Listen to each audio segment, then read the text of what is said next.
merci d'être venus aussi nombreux. On va parler de Gemini, le Large Language Model de Google. Et en particulier, je vais mettre ma casquette de Java Champion. On va parler de LLM, de Machine Learning, etc., mais avec Java. Parce qu'aujourd'hui, le Machine Learning, c'est surtout du Python. Mais moi, je suis du Java, j'allais dire depuis que je suis tout petit, peut-être pas, mais en tout cas depuis très longtemps. Et donc, je travaille chez Google, donc c'est pour ça que je montre le modèle de Google, le modèle Gemini. Après, les choses que je vais vous raconter ou vous montrer en code, ça peut se faire évidemment avec d'autres modèles que Gemini. Voilà, donc si vous voulez me suivre sur les réseaux, vous avez quelques liens ici.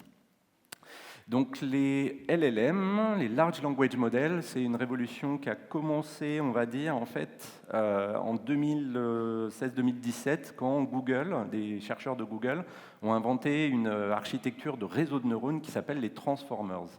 Et en fait, avec cette architecture-là, on a été capable, en fait, de générer, prédire du texte de manière très très efficace sur des grosses machines, des GPU, etc. Et ce qui n'était pas forcément possible avant. Prédire du texte, oui, mais aussi pour l'entraînement, en fait, parce que l'entraînement, ça nécessite énormément de plein de GPU de partout. Et en fait, avec une architecture qui est plus efficace, plus parallélisable, on est capable d'entraîner des modèles sur encore plus de données, encore plus de texte, sur tout Internet, par exemple. Et du coup, en fait, plus on entraîne des modèles de machine learning, en général, meilleurs ils vont être. Donc, grâce à cette révolution-là, cette découverte, révolution et évolution, ça permet l'arrivée des LLM. Et en particulier, depuis ChatGPT, on va dire il y a 2 ans, c'est là où vraiment on a vu encore plus évoluer ce domaine-là. Juste par curiosité, qui a déjà utilisé ChatGPT? J'imagine pas mal d'entre vous. Qui a testé Gemini aussi? Ah, cool, ouais, pas mal. Des fois, c'est genre 3 fois plus de gens qui ont fait du ChatGPT. Là, je suis content, c'est presque autant. Donc là, je montrais un petit peu les évolutions, mais c'est vraiment un champ de recherche énorme. Et toujours beaucoup de nouveaux papiers qui sortent toutes les semaines sur ces sujets-là. Donc là, on va parler de Gemini, le modèle de Google. Et en fait, est-ce que c'est une bonne idée ou pas? On a décidé d'appeler tout Gemini. Donc Gemini, en fait, on le trouve, il y a l'application gemini.google.com qui est, on va dire, l'équivalent de ChatGPT, où vous pouvez discuter avec l'IA. Mais Gemini, c'est aussi une API que les développeurs peuvent appeler. Et aussi, en fait, dans plein de produits, on a intégré Gemini. Donc par exemple, si on fait des documents dans Google Docs, on peut avoir Gemini qui nous aide à écrire, à rédiger, etc. Donc il y a du Gemini un petit peu partout, et même aussi, par exemple, moi quand je code dans mon IDE, j'ai Gemini Code Assist, qui est un peu pareil que GitHub Copilot. Du coup, Gemini peut aussi m'aider à coder. Donc Gemini est un peu partout. Moi, ce qui va m'intéresser aujourd'hui, c'est d'utiliser l'API de Gemini. Peut-être avant de parler détails, je peux quand même juste vous le montrer. On va commencer ici. Donc ça, gemini.google.com, c'est l'interface que vous pouvez utiliser. Ok, un peu surprenant. Qu'est-ce que je pourrais lui poser comme question? On va lui demander, tiens, à quelle date se déroule, ou où se déroule, tout simplement, où se déroule DevFest Toulouse? À Toulouse. Logique, non? Je sais pas, on va voir ce qu'il va nous répondre. Hop, je pose la question et il nous dit, voilà, ça se déroule au centre de congrès d'exposition Diagora. Ouais, ça a l'air d'être ça. D'ailleurs, attends, oui, j'ai pas mis quand, donc il n'a pas dit, je vais lui demander à quelle date. Pof. Et donc il est capable de chercher aussi, voilà, jeudi 7 novembre, je pense que c'est aujourd'hui. L'autre truc intéressant d'ailleurs, c'est les petits boutons G comme ça. En fait, ça fait une recherche également sur Google pour vérifier la validité du texte qui a été généré par le LLM. Si je le fais là aussi, on va voir que c'est vert, ça veut dire qu'il a pu recouper les informations du web avec ce qu'il sait dans sa base de connaissances, on va dire, son savoir. Donc là, il y a sur Devoteam, ça parlait de DevFest Toulouse, etc. Et là, je sais pas, l'adresse. Tiens, encore Devoteam qui a dû bien parler de Vector aussi, qui est dans les sponsors. Donc voilà, bon, ça vous montre juste Gemini assez rapidement. On va revenir au slide. Donc le modèle Gemini, derrière, il est disponible dans différentes tailles, Ultra, Pro, Nano. Nano, on est en train aussi de l'intégrer à Google Chrome, donc il y aura des versions, donc là c'est des versions Canary, etc. Et on peut activer pour utiliser un tout petit Gemini à l'intérieur du navigateur, sans appeler Google Gemini par Internet. Et à Google I.O., donc c'était au printemps, je crois, on a aussi annoncé une autre version de Gemini, c'est Flash, qui est beaucoup plus rapide et qui est tout aussi puissant que le modèle Pro ou autre, mais qui est super rapide à utiliser et qui génère des tokens du texte très très rapidement. Donc très rapide. Multimodal, ça veut dire, je vais y revenir après, je crois. Multimodal, c'est-à-dire qu'il accepte en entrée du texte, mais pas que du texte, des images, de l'audio, des PDF, des vidéos. Donc il est capable de raisonner, il est capable de coder, il est capable de faire pas mal de choses. Et je vais vous montrer donc la multimodalité, le fait de pouvoir ingérer des données autres que du texte. Je vais montrer ça. Non, oui, et avant de vous montrer l'exemple, donc une des choses qui différencie le plus Gemini par rapport à tous les autres modèles, je dirais, c'est sa taille de contexte window, c'est-à-dire combien de données on peut lui donner en entrée pour générer une réponse. Eh ben, on peut lui donner 2 millions de tokens, ce qui est énorme. Claude, par exemple, c'est 200 000, GPT-4, c'est 128, etc. Et donc, dans 2 millions de tokens, qu'est-ce qu'on peut mettre? On peut mettre 2 heures de vidéo, 22 heures d'audio, 66 000 lignes de code, 1,4 million de mots. Et ça veut dire que, par exemple, tous les livres de Harry Potter, vous pouvez les mettre dans un seul prompt, ce qui est quand même énorme, et poser des questions sur le livre de Harry Potter. Voilà, ce qui est quand même assez énorme. Et justement, je voulais vous montrer un exemple concret. Hop. Alors, c'est ici, je vais refaire... parce que là j'avais testé, j'avais des petits soucis avec le Wi-Fi tout à l'heure. Donc il y a un petit test que j'aime bien faire, c'est donc il y a donc Apollo 11 où ils sont allés sur la Lune, etc. Il existe un énorme PDF qui fait, alors je ne sais pas combien il y a de pages, 402 pages, et qui liste en fait tous les dialogues qu'il y a eu lors de la mission Apollo 11 pour aller sur la Lune. Et moi, mon petit test que j'aime bien faire, c'est lui donner... Alors, je vais lui donner le gros document. Où est-ce qu'il est? Il est ici. Hop. Donc, il va me dire... Donc là, vous voyez, ici, il y a écrit le nombre de tokens. On peut aller jusqu'à 2 millions. Donc là, il est en train de le charger. Et vous allez voir que ça fait un demi-million de tokens, carrément. Donc, ça explose les contextes window de tous les compétiteurs, on va dire. Donc voilà, 444 000 tokens, et on peut lui poser, par exemple, une question qui nécessite quand même un petit peu de raisonnement. Et je vous montre quand même à quoi ça ressemble, les dialogues. On voit qu'il y a des personnes, en fait, ça représente des personnes, et ça représente des time codes, c'est-à-dire le moment dans la mission où quelque chose se passe. Et moi, ce que j'ai envie de savoir, c'est at which time code did Neil Armstrong, d'ailleurs j'aurais pu essayer en français, bon, j'ai l'habitude de le faire en anglais, Neil Armstrong said his famous quote. Donc quelle est sa fameuse tirade? Voilà, un petit pas, et on va voir ce qu'il va nous donner. Donc là, hop, il ingère le demi-million de tokens. Et donc, si vous regardez bien, alors je vais revenir quand même, parce que ça prend un certain temps, hein, quand même, quand c'est des gros documents comme ça. En fait, donc vous avez vu qu'il y avait, je disais, il y avait des acronymes là, des CDR. En fait, c'est Neil Armstrong, c'est le commandant de mission. Mais il n'y a pas de ligne. Donc, si je cherche one small, voilà, c'est ici. That's one small step. Donc le timecode, c'est ça, donc il faut que le modèle comprenne que ça, c'est un timecode, parce qu'il n'y a pas genre 2 points ou des choses comme ça entre les chiffres, que ça, c'est Neil Armstrong, et il faut aussi savoir que, quelle est sa fameuse tirade, donc il faut qu'il cherche ça dans le document. Et donc là, Ça prend étonnamment beaucoup de temps. Normalement, c'est plus rapide que ça. Du coup, ça m'inquiète un peu. Est-ce que c'est le Wi-Fi? Maintenant aussi, j'ai réussi à charger. Ah si, voilà. Donc là, il dit pof, pof, pof. D'ailleurs, j'ai l'impression qu'il y a une erreur. Je crois que d'habitude, il me donne la bonne réponse. C'est pas 4 heures, 6 minutes, 44 secondes, 48 millisecondes. Et alors, attendez, c'était quoi? Small step. Parce que là, il s'est trompé. Parce que je sais que c'est pas le bon timecode. Normalement, 0413. Et du coup, il a fait une erreur là. Là, je suis pas content. D'habitude, il se trompe pas. Et d'habitude, il me dit, voilà, à tel timecode, j'ai trouvé that's one small step for a man, etc. Donc là, effet démo, je ne sais pas pourquoi il ne l'a pas fait. Ça se trouve, si je lui redemande, il va me le refaire de manière correcte. Et j'avais mis la version. Il y a différents modèles que vous pouvez utiliser, différentes versions.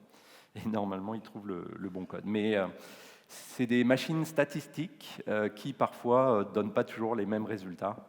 Donc c'est vrai que j'aurais pu essayer, par exemple, de baisser la température. Baisser la température, des fois, on a des résultats un petit peu plus prédictibles, on va dire.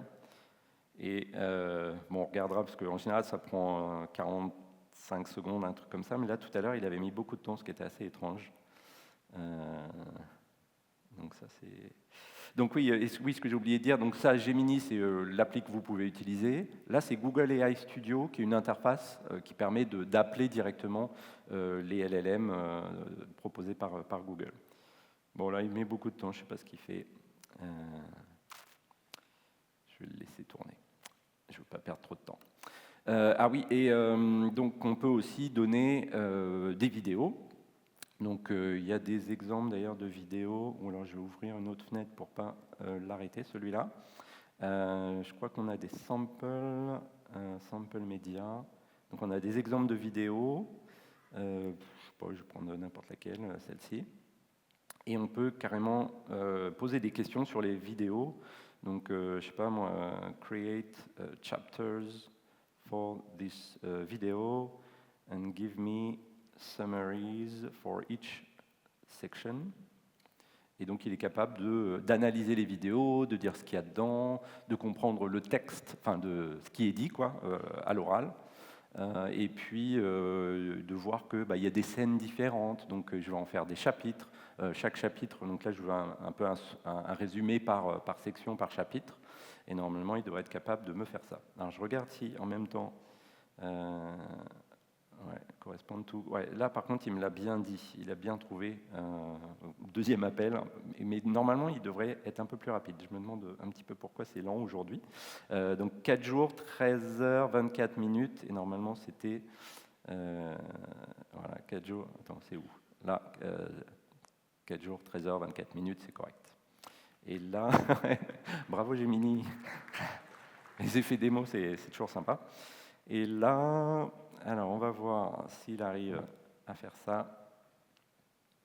Je ne sais pas si c'est une question du Wi-Fi ou il y a des petits problèmes en ce moment.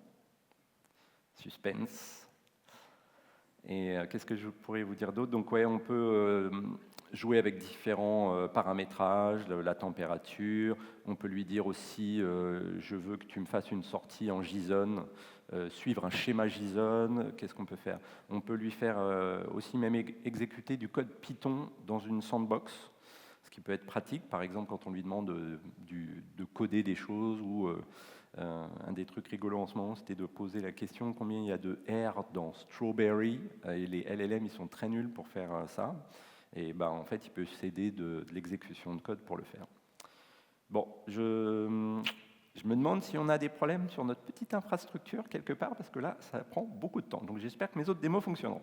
Donc là, par exemple, j'avais pris un exemple sur ce screenshot-là d'une vidéo, et je lui demandais, donne-moi un résumé de ce qui se passe dans la vidéo, et il analyse la vidéo, etc. Et il veut toujours pas, c'est bizarre. Donc je parle essentiellement de Gemini ici, mais vous avez peut-être vu tout à l'heure dans les paramètres, donc quand j'avais regardé vite fait les modèles qui existent, il y a aussi d'autres modèles qui sont disponibles, par exemple les modèles de la sous-famille ou des cousins Gemma. Et Gemma, en fait, c'est un modèle, alors autant Gemini, hein, c'est un modèle propriétaire de Google, autant Gemma, c'est des modèles open, donc les poids sont disponibles, ce qui veut dire que vous pouvez faire tourner Gemma sur votre ordinateur, sur votre serveur, où vous voulez, sans que ça passe par Internet, etc. Et Gemma, donc c'est inspiré en fait de la même architecture que Gemini, et il y a différentes tailles qui sont disponibles, de 2 milliards de paramètres à 27 milliards. C'est des modèles qui sont vraiment très très très bons et qu'on peut faire tourner à peu près partout. Au niveau des, donc on adore se comparer, voir celui qui fait pipi plus loin, etc. Et Gemma 2, c'est vraiment un très bon petit modèle qu'on peut intégrer dans son application. Et il y a aussi, toujours dans la famille Gemma, il y a un peu d'autres cousins. Par exemple, il y a un petit Gemma qui permet aussi de faire de la gestion, enfin de la compréhension d'images, faire des bounding box, faire de la segmentation, des choses comme ça. Il y en a un qui est spécifique pour faire du code. Donc il y a plein de dérivations en fait de Gemma inspirées de Gemini. Donc après, on peut se demander, oui, mais du coup, est-ce que je devrais utiliser plutôt l'API, le modèle Gemini, ou utiliser Gemma? Après, ça dépend un petit peu des besoins qu'on a. Donc si on a vraiment des besoins de privacy, on veut être sûr que, ou par exemple que ça tourne sur des machines plus petites aussi, ça peut être un choix de partir plutôt sur un modèle comme Gemma. Gemma aussi, on peut le fine-tuner, le personnaliser. Gemini, alors ouais, on peut le fine-tuner aussi Gemini dans le cloud en fait d'ailleurs. Gemini, lui par contre, sauf si on utilise par exemple PalyGemma, mais normalement Gemini, lui, il est multimodal alors que Gemma de base ne prend que du texte. Gemini connaît beaucoup plus de langues, alors je crois qu'il faudrait que je remette à jour, parce que je crois que maintenant on a annoncé qu'on supporte officiellement une centaine de langues différentes. Il y a des fonctionnalités avancées qu'on va voir tout à l'heure, comme le function calling, qui sont très utiles pour étendre les capacités d'un modèle. Différentes tailles aussi de context window, donc si on veut pouvoir traiter des gros documents et raisonner sur des gros documents, Gemini va être évidemment plus fort que Gemma, mais on verra tout à l'heure dans les pratiques, avec le Retrieval Augmented Generation, etc., qu'on peut pallier un petit peu au fait de ne pas avoir des grandes fenêtres de contexte. Oups, pardon, je suis allé un peu vite. Etc., etc. Ah oui, et aussi Gemma, donc Gemini, on paye, donc il y a des free quotas, etc., mais on paye sinon au caractère ou au token, alors que Gemma, vous payez juste pour votre propre infrastructure, ce qui peut être aussi intéressant. Donc bref, les deux sont intéressants, ça dépend un petit peu des use cases, de ce qu'on veut faire exactement avec. Donc comme je vous le disais, moi je suis un Java champion depuis le début de ma carrière, j'ai toujours codé en Java, ou en Groovy, pour ceux qui savent que je suis le co-créateur du langage de programmation Groovy, qui est à la Fondation Apache. Mais du coup, moi, je voulais pouvoir faire du machine learning, appeler des LLM en Java. Mais malheureusement, comme je disais en intro, tout ce qui est machine learning, les data scientists, les chercheurs, etc., ils font tout ça en Python tout le temps. Donc il y a plein de librairies, plein de choses qui existent en Python, mais malheureusement en Java il n'y avait pas grand-chose. Donc je me suis intéressé à cette question-là. Et donc Gemini, c'est finalement un service REST qui est exposé. Donc là, il n'y a pas vraiment besoin ni de Python ni de Java. Dans n'importe quel langage, je peux appeler une API REST. Donc je peux très bien appeler directement le modèle avec mon langage préféré, mon client REST préféré. Il n'y a pas de souci. Après, il y a aussi des SDK qui existent. Et là, heureusement, il y a un SDK pour Gemini en Java qu'on peut utiliser. D'ailleurs, j'ai contribué, les exemples que vous pouvez trouver en ligne, et puis un petit peu du design de ce SDK. J'ai participé à ça chez Google. Et moi, je vais plutôt parler de cette option-là, qui est LangChain4j. C'est un projet open source en Java, qui est inspiré de LangChain, qui est beaucoup plus connu dans la sphère Python, et qui est fait pour les développeurs Python, où il y a aussi une interface TypeScript / JavaScript. Mais LangChain4j, c'est inspiré de LangChain, et en plus, il a un plus joli logo, je trouve, que LangChain. Donc, c'est important dans le choix le guide de décision. Et donc, on va retrouver différents composants dans ce framework open source. On va retrouver des connecteurs pour différents language models. Donc moi, je me suis mis à contribuer au projet open source LangChain4j pour le support de Gemini, entre autres. On va trouver par exemple une mémoire, parce que quand on fait du chat, on veut discuter, on veut garder la trace des échanges avec le modèle. Des prompt templates, donc c'est des strings où on va remplacer des petites valeurs avec une notation, avec un template, quoi. Output parser, c'est si on veut générer quelque chose de structuré. Et on a aussi des choses un petit peu plus haut niveau, les AI services et puis tous les composants qui vont être utiles pour faire du Retrieval Augmented Generation. On va voir ça plus en détail. Par exemple, des outils pour pouvoir charger des documents, parser des documents, les découper en petits morceaux, les vectoriser. On va voir pourquoi c'est important tout à l'heure. Pour pouvoir rechercher, faire des recherches sémantiques dans des bases de données vectorielles qui sont aussi des composants, donc c'est les embedding stores qui sont supportés par LangChain4j. Donc je vais vous montrer, là on va enfin passer au code, je vais vous montrer différents petits exemples d'appel à Gemini en utilisant LangChain4j. Alors on va passer sur... donc là il a réussi tout à l'heure, mais ça a mis énormément de temps, je ne sais pas pourquoi. Normalement, il ne met pas autant de temps, je ne sais pas ce qui se passe. Peut-être que ça sent un nouveau modèle qui va bientôt arriver. Je dis ça, je ne dis rien. Il y a des rumeurs qui disent que... mon IDE, il est où? Il est par ici. Donc alors on va commencer par celui-là. Tout le code qui est ici, à la fin vous aurez un slide et vous pourrez regarder. Ça fait partie d'un workshop que je fais généralement en 2 heures. Et le workshop est aussi disponible en ligne. Donc si jamais vous voulez faire ce workshop-là, j'ai un lien à la fin qui explique comment le faire. Mais donc je vais vous montrer ces petits bouts de code-là. Donc quand on utilise LangChain4j, il y a une notion de Chat Language Model. Et en fait, il y a plein d'implémentations de Chat Language Model pour différents modèles.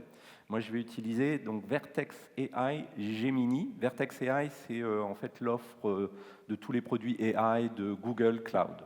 Et dedans, il y a l'API du modèle Gemini. Donc, il faut définir quelques informations, le projet Google Cloud qu'on veut utiliser, dans quelle région on veut appeler Gemini. Donc, par exemple, on est en Europe, on a peut-être envie de l'appeler qu'en Europe pour pas que les données aillent aux États-Unis. Et là, je vais utiliser Flash ici, Flash 1.5, et j'ai juste à faire model.generate. Pourquoi le ciel est bleu? Hop, et on va exécuter ça, et on va refermer celle-là. On va exécuter celui-là, et on va voir. Donc il y a Gradle et tout ça qui se lance, parce que j'utilise Gradle, mais on va voir la réponse, pourquoi le ciel est bleu. Voilà, à cause d'un phénomène qui s'appelle Rayleigh scattering, c'est la diffraction de la lumière, et ça donne la couleur bleue du coup au ciel. Donc ça, c'est un premier exemple. Là, ici, je ne sais pas si vous avez fait attention, mais c'est vrai que la réponse est arrivée directement d'un seul coup. Elle n'est pas apparue progressivement, comme quand on est dans l'interface Gemini sur gemini.google.com. Mais du coup, on peut également faire du streaming, c'est-à-dire streamer la réponse pour pouvoir commencer à lire la réponse alors qu'elle n'a pas encore fini de se générer. Donc dans cette variante-là, vous voyez que j'utilise un autre modèle, le Streaming Chat Language Model, et j'ai une autre classe, un autre builder qui me permet de construire et de faire du streaming. Et là, on va voir que c'est un petit peu différent. On va lui passer en fait là une lambda Java pour dire dès qu'il y aura un petit bout qui est généré, tu vas me l'imprimer sur system out.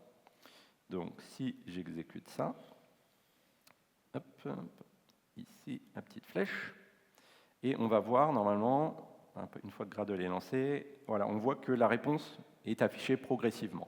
OK ? Donc ça peut être sympa, surtout en termes de UX, quand on fait un chatbot, quand on fait une interface assez visuelle, c'est intéressant que les utilisateurs, en fait, on a l'impression qu'il y a une latence qui est diminuée, puisqu'on est capable de commencer à lire la réponse, alors qu'en vrai, la réponse n'est pas entièrement générée, donc ce qui est plutôt sympa.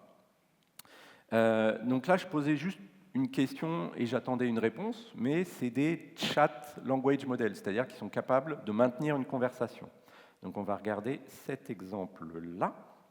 Une conversation, c'est quoi? Donc on va toujours instancier notre modèle.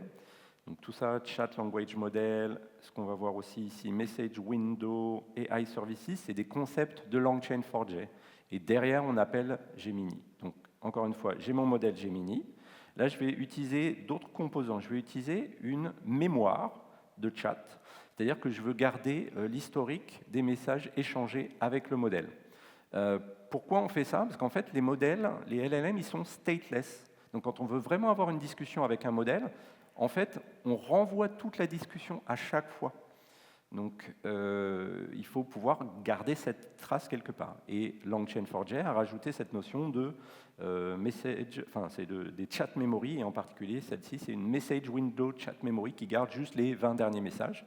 Donc, les plus vieux messages, il va les dropper, quoi. On va voir aussi ici la définition d'une interface. C'est moi qui décide à quoi doit ressembler cette interface-là. Et en fait, on a ici la notion de AI Services qui va permettre de composer des petits Legos. Donc les Legos que je vais composer, il y a donc cette interface que je vais créer. Lui, il va m'en créer une sorte de proxy, en fait. Il va implémenter cette interface. Donc moi, je pourrais appeler ça en appelant la méthode chat et en donnant un message et récupérer une réponse en retour. On peut aussi utiliser des Java Beans, des choses comme ça. On verra des exemples un petit peu plus avancés tout à l'heure. Donc je vais combiner un Chat Language Model, je vais combiner une mémoire, et ça va m'implémenter cette interface-là. Et du coup, je vais poser des questions. Donc, par exemple, si je lui dis « bon, hello », il va me dire « bonjour ». Si je lui demande « où est la Tour Eiffel, dans quel pays », bah, c'est la France. Et comme il sait que là, on est en train, vu qu'on garde le contexte de la conversation, quand je lui demande combien il y a d'habitants dans ce pays, il sait que la question est dans ce pays, la France. D'accord ? Donc ça, c'est important. Si je n'avais pas de mémoire, là, il me dirait « mais je ne sais pas de quel pays vous me parlez ». L'importance d'utiliser une mémoire, c'est qu'on a le contexte de la conversation pour pouvoir répondre aux questions. Donc là, on va voir quand on va lui poser la question, il va nous dire, bon, voilà, bonjour, comment je peux vous aider? Où est située la Tour Eiffel? Eh ben, elle est située en France, dans une ville qui s'appelle Paris, et la population de la France est environ 67 millions d'habitants. Tout ça grâce à la mémoire, la gestion de la mémoire, et donc AI Services qui permet de composer un petit peu les choses ensemble. Tout à l'heure, j'avais parlé de prompt, donc ça, c'est une notion qui est pratique. Donc, on peut faire des chatbots, évidemment, avec les LLM, mais on peut faire plein d'autres choses. Et on peut aussi imaginer, là, je vais lui demander de me proposer des recettes de cuisine pour des types de plats. Par exemple, je veux faire un dessert avec des fraises, du chocolat et de la crème fouettée. Et en fait, je peux préparer un prompt, un template de prompt, et on a cette notation avec les moustaches là, pour dire, bah, là, tu vas me remplacer, c'est un peu des phrases à trous, tu vas me remplacer les trous par les informations qu'on va te passer. Donc, je lui passe une map, je remplis les trous, et après, je peux avoir, donc je transforme ça en un user message. Donc, cette méthode-là, en fait, elle accepte différents types de paramètres, une simple chaîne, un chat message, des listes de messages, etc. Et du coup, je transforme ce prompt en le prompt instancié, c'est-à-dire où j'ai bien remplacé dessert, fraises, etc. Donc on va voir qu'est-ce qu'il nous propose comme recette ici. Alors, hop. Et il va nous proposer... Oh, il va nous proposer une erreur, d'accord. Is blocked due to unauthorized citations. Alors ça, c'est parce que on a des filtres et il a dû essayer de générer une recette qui ressemblait trop à une recette qui existe déjà quelque part et il n'a pas voulu me la donner parce qu'il estime que sinon que ce serait une violation du copyright ou quelque chose comme ça. Et là, voilà, Strawberry Chocolate Cloud9, je ne sais pas trop ce que c'est, mais on voit bien qu'il y a des fraises, il doit y avoir voilà, de la crème, il doit y avoir du chocolat. Ah, là, ça a l'air d'être... Ah si, il y en a ici aussi, le chocolat. Donc il me propose une recette, un dessert sympa. Ok, ensuite je vais vous montrer... Alors, donc, je vous avais dit que c'est un modèle multimodal. Alors, hop, je vais le faire ici. Hop. Cette image-là, c'est un chat sur la neige. Vous êtes d'accord? A priori, ok. Et donc, ce que je vais faire, c'est que je vais lui demander c'est quoi cette image. Donc, comme toujours, j'instancie mon modèle. Et cette fois-ci, au lieu de lui passer juste du texte, je lui passe un user message qui va me permettre de composer et mettre différentes parties dans mon message. Il y en a une qui va être en fait l'image, ici, et j'en ai une qui va être le texte, décris-moi cette image. Et donc, si j'exécute ça, qu'est-ce qu'il va me dire sur mon chat? C'est pas mon chat d'ailleurs, mais il est mignon quand même. Pof, pof, pof. Donc, a tabby cat with green eyes walks across a snowy field, etc. Puis même, il a l'air de décrire où est-ce qu'il regarde, etc. Donc, il reconnaît effectivement les images. Donc, ça prouve bien qu'il est multimodal. Donc, je disais que souvent, on voit beaucoup d'exemples avec des chatbots qui utilisent des LLM, mais il y a plein d'autres choses qu'on peut faire aussi. Par exemple, on peut faire de la classification de texte. Donc, typiquement, ce qui est sentiment, analyse de sentiments, ça peut être classer les emails pour dire « Ah non, cet email-là, il va plutôt à tel service, tel email, c'est à propos de telle autre chose ». On peut classifier des demandes d'utilisateurs. Il y a plein de choses, plein de tâches qui sont finalement de la classification. Là, je montre différentes approches pour faire ça. Alors, on va mettre en plus grand. Là, on va voir d'ailleurs des petites choses en plus. Par exemple, je lui dis, là, tu peux ne me génère pas beaucoup de tokens parce que je veux vraiment juste une réponse positive, neutre ou négative, parce que c'est de la sentiment analysis. Et en plus, on voit response schema, quand je définis mon modèle, c'est-à-dire je lui dis, tu es obligé de me répondre positive, neutre ou négatif. Tu ne me dis pas, je pense que le sentiment est ceci. Non, tu me dis juste positif, neutre ou négatif. C'est tout ce que je veux. Et il y a différentes manières de faire. Donc les prompt templates qu'on a vus tout à l'heure, c'est une manière de faire. Donc on lui donne des exemples. Ouais, toi tu dois analyser le sentiment. Voici des exemples en entrée. Ah, c'est fantastique, c'est positif. Puis c'est 3,14, bon, c'est neutre. Je déteste la pizza avec, comment on dit en français, pineapple, de l'ananas. Et ben ça c'est négatif. Et du coup, pareil, je vais remplir le texte de l'utilisateur. Moi je vais mettre I love strawberries. Et qu'est-ce qu'il va me répondre? Positif, négatif ou quoi. Mais on peut faire de différentes manières. Là, c'est avec un prompt template. On peut aussi créer un dialogue. Là, je n'ai pas utilisé chat memory, mais c'est un peu la même chose. C'est-à-dire, l'utilisateur dit quelque chose, l'IA répond quelque chose. Et en fait, ça lui donne des exemples. On appelle ça few-shot prompting. C'est des exemples. Et du coup, il est incité fortement à répondre de cette manière-là. Donc, on peut faire juste avec un grand prompt, avec un template, comme ici.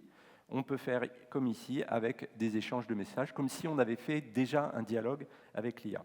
Et j'avais un autre exemple où là, par contre, j'utilise effectivement la chat memory qu'on a vu tout à l'heure pour faire un vrai service qui fait donc cette discussion-là. Ce qui est intéressant, en tout cas, avec cette approche-là, c'est que du coup, donc normalement, le modèle, il répond avec une chaîne, mais ici, vous voyez que moi, quand je définis mon contrat, je dis, tu prends du texte en entrée, mais tu me retournes un objet. Donc là, quand on fait du Java, avec un langage fortement typé, etc., on va pouvoir manipuler des objets, des classes, et pouvoir faire des appels de méthodes, etc. dessus. On n'est pas en train de...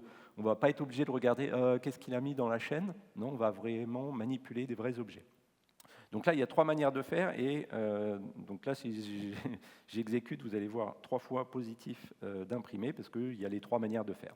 Donc il y a différentes approches, mais en tout cas, on peut faire de la classification de texte, et du coup, voilà, faire différentes tâches de routing, des choses comme ça, de classification de documents. Ça, je trouve ça plutôt cool. Un autre use case intéressant et important, c'est l'extraction de données. Donc, par exemple, si je donne, on va mettre ça en plus grand, on va commencer par ici d'abord. On va regarder ce texte-là, c'est une biographie d'une personne. Moi, ce qui m'intéresse, peut-être, c'est je veux extraire, ou imaginez, je ne sais pas, vous êtes un service client et vous voulez extraire sur quel produit l'utilisateur a des problèmes ou des choses comme ça, vous pouvez extraire des données, donc du texte qui est non structuré ici. On veut récupérer des données structurées. Donc moi, ce que j'ai fait, c'est que, alors la classe, j'ai fait un record ici qui dit, moi je veux avoir le nom et la personne, donc je me crée un record qui contient nom et personne. Et je vais créer une interface, un service, qui va dire, alors, je vais te donner la biographie de la personne, et je veux que tu m'extrais le nom et l'âge. Mais comme j'ai configuré aussi ici mon modèle pour dire, en fait, tu vas me créer un schéma et tu vas être obligé de le structurer comme ce record avec string et age, enfin name et age. Et du coup, je crée mon service, j'implémente donc l'interface qu'on a vue ici, l'interface qu'on peut décorer. Donc par exemple, là, on peut mettre des user messages, des systèmes instructions, etc. Et donc, on va voir que, donc, comme j'ai des records, en fait, je vais vraiment manipuler directement. Je vais appeler la méthode name, ça va me retourner une string, age, ça va me retourner un entier, etc. Donc, c'est super quand on veut intégrer ça dans du code Java. Et donc, je vais extraire. Et donc, oui, on dit souvent d'ailleurs que 80% des données qui existent en fait sont non structurées. Et il n'y en a que 20%. Bon, là, c'est du texte, mais qui est imprimé, mais et il n'y en a que 20% qui sont structurés dans des bases de données, des fichiers JSON, CSV, des tableurs, des trucs comme ça. Donc voilà pour les exemples entre guillemets simples, et donc là on a encore le temps, c'est bien, je vais vous montrer des choses un petit peu plus avancées. Donc on va parler de Retrieval Augmented Generation. C'est une manière en fait de poser des questions à propos de ses propres documents, ou aussi éventuellement de pallier quand on n'a pas une très très grosse contexte window, on peut utiliser cette approche-là. Le Retrieval Augmented Generation, en fait, il y a deux phases. Donc la première phase, on va prendre des documents sur lesquels on veut poser des questions, on va les découper en tout petits morceaux. Ces tout petits morceaux, donc c'est par exemple une phrase, ces morceaux de texte, on va calculer ce qu'on appelle les vector embeddings. Donc c'est un grand vecteur, on a un grand tableau de nombres flottants, et c'est une représentation multidimensionnelle dans l'espace. Mais ce qui est intéressant avec ça, c'est que des notions similaires dans cet espace multidimensionnel vont se retrouver au même endroit dans l'espace. Donc si par exemple, imaginez un espace en 3D, si je parle d'animaux, ils vont être plutôt à tel endroit dans l'espace. Et par contre, si je parle d'ordinateurs, et de différentes marques ou de modèles ou je ne sais quoi, ils vont être plus à un autre endroit dans l'espace. Et ce qui va être intéressant, c'est en fait de comparer ces vecteurs.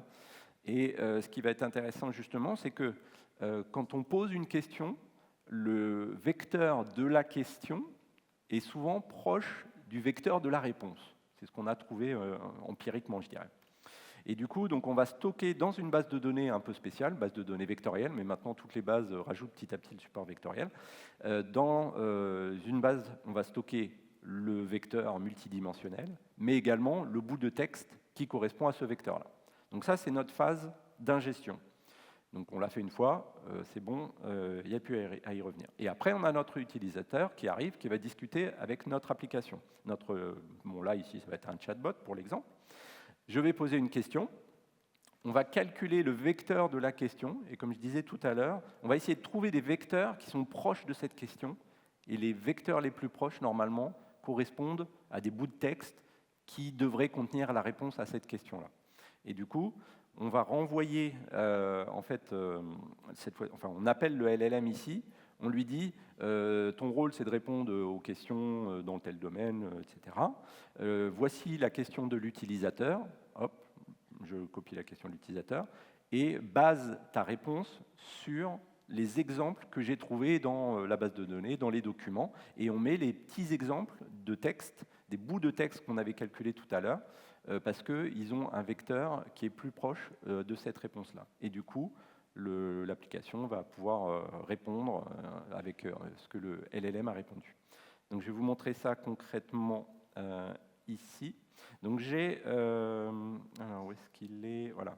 Donc j'ai une fausse marque de voiture qui s'appelle Symbol, et il y a une voiture qui s'appelle Starlight. Et je veux poser des questions sur le manuel d'utilisateur de cette voiture. Donc c'est une voiture fictive qui n'existe pas. Donc si je demande à Gemini, il ne pourra pas me répondre, je connais pas, il me dira, je ne connais pas ce modèle-là. Mais justement, j'applique l'approche RAG. Alors, donc on va regarder les deux phases. La phase d'ingestion, donc je vais prendre l'URL, donc il est stocké là, sur le repo d'un de mes collègues, de ce document-là. Je vais le parser en PDF, je l'ouvre, je crée du coup un document. Et ensuite, je vais appeler... Alors, c'est un autre modèle un petit peu spécial, c'est un embedding model. Donc, ce n'est pas un LLM, mais c'est lui qui va me permettre de calculer des vecteurs pour les bouts de texte que je vais trouver dans le document. On va utiliser une petite base de données en mémoire. Là, je n'ai pas utilisé une vraie grosse base de données, ni dans le cloud, ni sur ma machine, juste un petit truc qui va tourner en mémoire. Et on va utiliser, tout ça encore, hein, c'est tout ce que propose LangChain4j. On va en fait lui dire de découper ici, donc on va découper le texte du PDF en bouts de 500 caractères et avec un petit overlap, parce que des fois ça pourrait couper une phrase en deux, donc on fait des petits overlaps des différents chunks, on appelle ça des chunks. On va utiliser l'embedding model défini ici pour calculer les vecteurs, et embedding store, donc c'est on est en train de combiner un petit peu les Lego encore ensemble pour stocker les segments dans cette base de données en mémoire. Ingest, hop, il fait tout ce boulot-là, il découpe, il stocke, il calcule les vecteurs. Et deuxième phase, donc on l'a fait une fois, là maintenant on imagine que c'est déjà fait, normalement ça ne devrait pas être dans la même classe Java comme dans mon exemple. Hein. Là on est dans l'application web de mon chatbot, cette fois-ci je vais dire ok, je veux utiliser Gemini comme tout à l'heure, je veux récupérer en fait les informations et je veux faire des recherches dans ma base de données vectorielle, ici l'embedding store, et j'utilise toujours ce modèle pour calculer les vecteurs, parce qu'on a besoin de calculer également le vecteur de la question pour le comparer avec ce qu'il y a dans la base de données. Et donc je vais réutiliser cette notion-là des AI Services qui va combiner les Lego ensemble, qui va m'implémenter cette interface-là, et du coup je vais pouvoir vous montrer, donc je mets le modèle, je mets la mémoire, parce que je fais quand même un chat, je dis où est-ce que je récupère. Là je montre un petit peu, si j'avais créé moi-même le prompt du LLM, ce serait quelque chose comme ça, voici la question, aide-toi des informations que j'ai trouvées dans la base de données. Et après, donc j'ai plusieurs questions que je vais poser, par exemple, quelle est la capacité du coffre, etc. Alors, le petit... Hop, ici. Et on va voir qu'il va pouvoir poser des questions. Donc là, il charge le PDF, il le découpe en petits morceaux, et là, on va pouvoir commencer à poser les questions.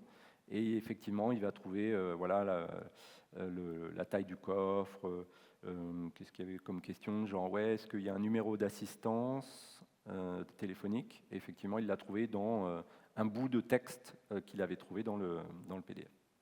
Donc voilà, RAG assez rapidement. Après, j'ai fait des présentations entières sur toutes les techniques pour améliorer le RAG, mais là, c'est vraiment d'autres talks. Il nous reste quelques minutes, je vais vous parler de function calling, ce qui est important. Donc, on peut étendre un LLM avec des connaissances à partir de documents, de bases de données, etc. Là, j'utilise une base de données vectorielle, mais le RAG, ça peut s'appliquer à d'autres choses. On peut faire des requêtes SQL, on peut faire des requêtes dans des graphes, des choses comme ça.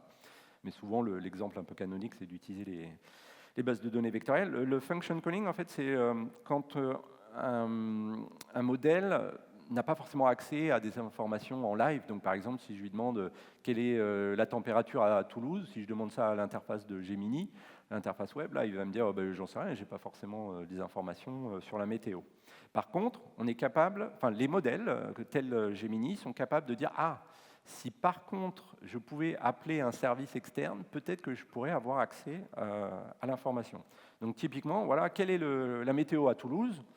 Ben, en fait, je vais envoyer la question à Gemini, mais je lui dis en même temps, ah, il existe des fonctions que tu peux appeler si tu en as besoin. Par exemple, j'ai une fonction getWeather qui prend le nom d'une ville, donc qui me donne le contrat de cette fonction. Et le modèle, donc là les flèches en gris, c'est des choses que l'utilisateur ne voit pas. L'utilisateur voit juste sa question et la réponse. Et il ne voit pas tout ce qui va se passer là au milieu. Donc Gemini me dit, ah, si tu m'appelles getWeather avec comme paramètre Toulouse, peut-être que je vais pouvoir t'aider. Et du coup, moi, développeur qui intègre Gemini, ben, je vais appeler un service externe, Météo France par exemple, et je vais demander quel est le temps à Toulouse. Le service, il me répond, ok, il fait soleil. Et du coup, moi, l'application, le function calling, ce n'est pas le LLM qui appelle la fonction, c'est l'intégrateur du LLM qui fait l'appel lui-même. La réponse que j'ai eue, forecast sunny, et du coup, la Gemini, ou n'importe quel LLM qui supporte ça, il sait, maintenant j'ai l'information, je vais pouvoir répondre « It's sunny in Toulouse ». Donc je vais vous montrer, donc je ne vais pas vous montrer l'échange, parce que là, ce sera un petit peu long, je vais juste vous montrer celui-ci. Donc là, je l'ai implémenté. Enfin, j'appelle pas vraiment l'API de Météo France, mais je me suis créé un Donc là, c'est une nouvelle notion, c'est tool, on appelle ça, pour LangChain4j, où je lui dis, bah voilà, j'ai une méthode qui s'appelle getForecast, string location, on rajoute des petites annotations pour aider le LLM à savoir que ce service, il fait ceci, il fait cela. Et du coup, en fonction de ce qui est passé, là c'est codé en dur, hein, mais, donc par exemple, vous savez qu'il fait 32 à Toulouse cet après-midi. Hein. Et donc encore, je définis un assistant, une interface, et donc ici j'ai mon outil, mon service, que je vais plugger. Donc AI Service, je veux implémenter mon interface, je lui passe le modèle, je lui passe la mémoire du chat, et je lui passe en plus un outil. Et on va voir, donc là je lui demande quel est le temps à Toulouse et est-ce qu'il fait plus chaud à Toulouse ou à Paris. On va voir ce qu'il va nous répondre. Donc en dur, j'avais mis 32 à Toulouse et 20 à Paris normalement. Je ne suis pas sûr qu'il fasse 20 à Paris. Hein. Je n'ai pas très envie d'y retourner, je suis bien là. Donc voilà, il fait 32 à Toulouse, il fait 20 à Paris, donc il fait plus chaud à Toulouse. OK ? Donc là, on est capable d'étendre, vous pouvez appeler, ou même appeler des services qui envoient des emails, des SMS, vous pouvez faire des actions. Après, donc là, je dépasse déjà. Donc je vous ai montré Gemini. Il y a aussi le modèle Gemma qu'on peut faire tourner. Là, je ne vais pas forcément le lancer. Il y a des serveurs qu'on peut faire tourner en local sur sa machine pour faire tourner des petits LLM. Donc il y a Ollama qui fait ça et qu'on peut faire tourner dans un container. Donc moi, ce que je me suis amusé à faire, c'est de containeriser finalement Ollama à l'aide de test container. Et j'appelle 5 minutes. Ah oui, non, si, c'est bon, ça va, j'ai le temps de finir. Cool, merci. Du coup, j'appelle en fait Gemma à l'intérieur du container Ollama dans test containers. Test containers, ce qui est sympa hein, pour moquer, faire des tests, etc., avec des bases de données et autres. Et du coup, Gemma peut me répondre. Alors, je ne sais pas si je vous montre juste rapidement le code sans forcément l'exécuter. Il est ici. Donc il y a pas mal de choses à faire en fait pour créer le container, créer l'image. Donc il y a des commandes, voilà, là il y a mon container Docker ici, et je dis je veux récupérer le modèle Gemma, et ensuite on a un nouveau type de, alors, voilà, ici on a Ollama Chat Model qui va me permettre d'appeler Gemma localement.